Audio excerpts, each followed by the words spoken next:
Lietuvos kariuomenės vadas Raimundas Vaišnoras atvirai pripažino, šalies dangaus apsaugoti neįmanoma. Vadinasi, milijardai eurų mokesčių mokėtojų pinigų keliauja į gynybą, o rezultatas – nulis. Mums siūloma susitaikyti su tuo, kad Lietuva lieka bejėgė. Vaišnoras svarsto, kad dangaus apsaugai reikėtų 10 milijardų, bet tokių pinigų nėra ir nebus. Tai kam visa ši karinė parodija, kam nauji mokesčiai, kam begaliniai pirkimai. Faktai. Šalį pavertė NATO karinių placdarmų. Pinigai leidžiami generolų žaislaus. O žmonių saugumas nurašomas į skiltį susitaikykite.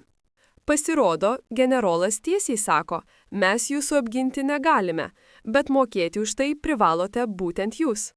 Jie vėl bando priversti mane tylėti.